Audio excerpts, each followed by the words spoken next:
5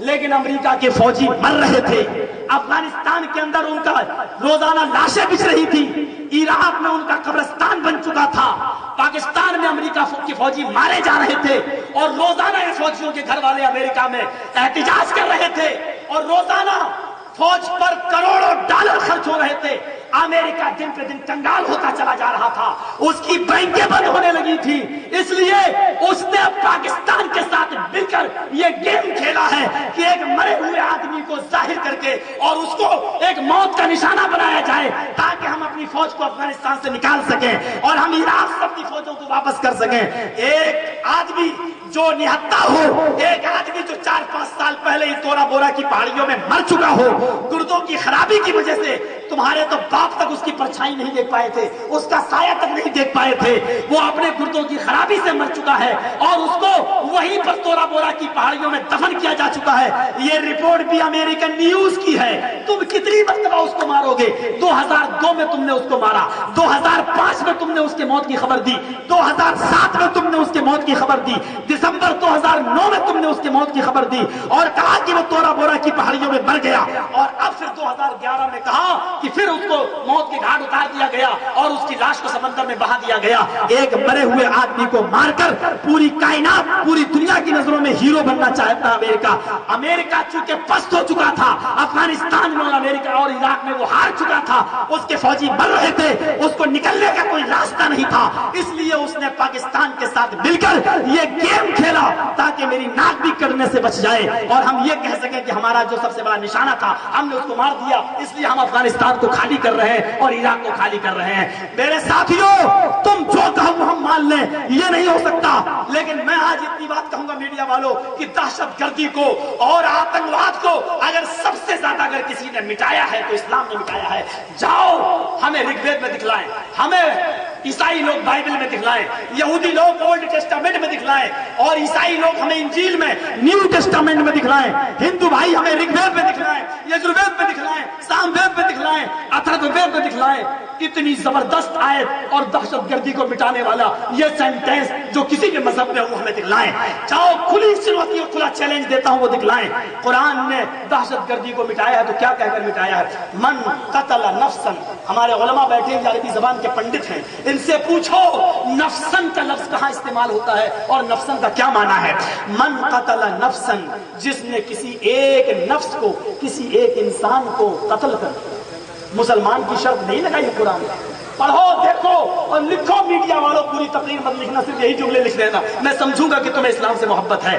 ایک انسان کو قتل کر دیا، من قتل نفسا، جس نے کسی ایک انسان کو قتل کیا، چاہے وہ ہندو کو قتل کیا ہو، چاہے وہ مسلمان کو قتل کیا ہو، چاہے وہ یہودی کو قتل کیا ہو، چاہے وہ عیسائی کو قتل کیا ہو، چاہے وہ جینی کو قتل کیا ہو، چاہے وہ بودھ کو قتل، بودھسٹ کو قتل کیا ہو، چاہے وہ کمیونسٹ کو قتل کیا ہو، چاہے وہ کمیونزم کو قتل کیا ہو، چاہے وہ سکھ کو قتل کیا ہو، کسی بھی ایک انسان کو اگر کسی نے قتل کر دیا، قرآن کیا کہتا ہے؟ پڑھو میڈیا والوں، تم بھی پڑھو۔ ہمارے بھائیوں نے قرآن ہمارے پرشاسن کے اور ذمہ داروں کو، محکمے کے ذمہ داروں کو دیا ہے، اس کو اپنے گھر کی تاک میں مت رکھ دینا۔ آپ کے پاس مجھے معلوم ہے وقت بہت کم رہتا ہے، دن بھر ڈیوٹی دیتے ہو، اس کی 2-2 4-4 لائنیں پڑھتے رہنا، یہ آیت بھی تمہیں مل جائے گی، یہ ترجمہ بھی تمہیں مل جائے گا۔ قرآن نے کہا ہے جس نے کسی ایک انسان کو قتل کر دیا، اس نے ایک انسان کو قتل نہیں کیا۔ قرآن کہہ رہا قتل الناس جميعا، اس نے سمپورن جگت کی ساری انسانیت کو قتل کیا ہے۔ اس نے ایک انسان کو قتل نہیں کیا ہے بلکہ پوری دنیا کی انسانیت کا مرڈر کیا ہے۔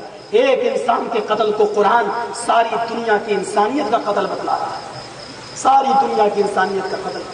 جو ایک کو گالی دیتا ہے وہ ایک کو نہیں دیتا ہے، اے تیری ماں کا، ایک کو ہم نے ماں کی گالی نہیں دی، ہم نے ساری دنیا کے مسلمانوں کی ماں کو گالی، ساری دنیا کے انسانوں کی ماں کو ہم نے گالی دی ہے۔ ذرا تصور کرو کہ اس سے زیادہ دہشت گردی کو روکنے والی، اس سے زیادہ ٹیررزم کو روکنے والی، اس سے زیادہ آتنکواد کا خاتمہ کرنے والی کوئی آیت ملے گی؟ اگر دہشت گردی کہنا تو ان کو کہو جو ہاسپٹلس میں ناجائز بچے گرائے جا رہے ہیں اور جن سے کریم اور پاؤڈر بنایا جا رہا ہے، لڑکا لڑکی اسکول میں پڑھ رہے ہیں، 18 سال سے زیادہ ہو گئے، گورنمنٹ بھی کچھ نہیں کہتی ہے،